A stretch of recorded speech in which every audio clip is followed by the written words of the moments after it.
Well, I'm going to talk about acquiring imaging, so acquiring medical data. So why do we use clinical imaging for our models? Well, first of all, they're an accurate and realistic geometry in terms of what we're looking for. And also, we are limited by using these types of images because we do have different image modalities, some of which are better than others for our models. Now, the other thing here to bear in mind when acquiring imaging is we have images like computed tomography, which are, here you see on your left, you see an image there of a nose from a CT scan, which very nicely depicts the bony anatomy there. It's very easy to reconstruct. And then on your right, you will see an image from a nose, from an MRI scan. Now, these images for soft tissues are far more accurate than the CT scans. However, CT scans do involve harmful non-ionizing radiation for our patients. So we do have to be careful, because if we're doing large series, and especially if we're doing it for the purpose of research, we're not able to acquire large numbers for this. So this is why sometimes we like to use MRI scans for our research. Now, here it's an example, a crude example of the models that result. So these models have not been processed. So a model from a CT scan that you see on your left is very easy to reconstruct, almost automatic. And we can reconstruct the model, and it will go all the way to the sinuses.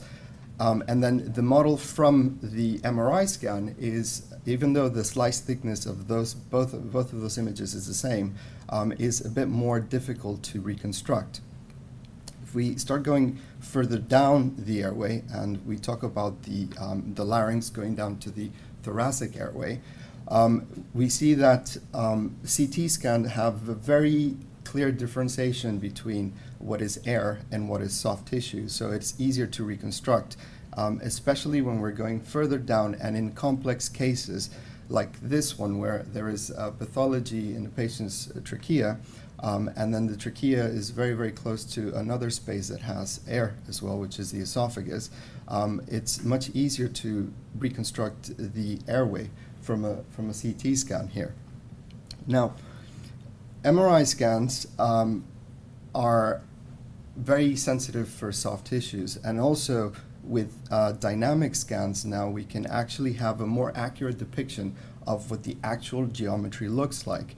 And I'm going to show you an example of something we did a few years ago. So here we see, is it playing? Okay. So we have 3 Tesla scans, MRI scans, 1.2 millimeter thick slices, same subjects before and after decongestion. So subjects remained in the same position, and both scans are 10 minutes from each other. And we actually can see the soft tissues of this very sensitive erectile tissue inside of the nose constricting from those 2 scans. As we go further back towards the nose, here in the, there we go. So as we continue to travel further up to the posterior nose, we see the same sensitivity from this type of imaging, where we see the soft tissues constricting, and a very accurate depiction of what we actually see as clinicians. The same here in the posterior aspect of the nose. So we see exactly where the tissues respond the most to decongestion in this particular case. And this translates into models which we can call more realistic. Here we see another image of the same subject, and we can see exactly where the soft tissues react to decongestion, which is a crude way of us simulating what we call the nasal cycle.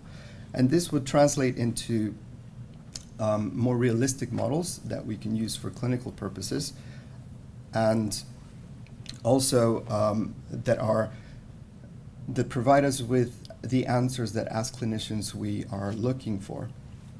So high-resolution imaging can produce accurate physiological models, allowing computational modeling to take place. Real-time dynamic imaging can produce models which can exhibit geometrical differences between both stages of breathing. So if we're looking at a static image from a CT scan, from a lower airway from the trachea, we can actually see what the range of variability is in the movement of that, and we can incorporate that into our models. And also we have to take into consideration when using these models positional changes. We usually scan our patients as they're in a supine position, so that will have changes in blood supply which can affect the soft tissues. But most importantly, the soft tissues in the posterior aspect of the larynx, and also that static dynamic image that we will be modeling. For example, if we're taking into consideration the glottic aperture will be scanned in one single position, which can potentially alter our results when we carry out CFD. Thank you very much.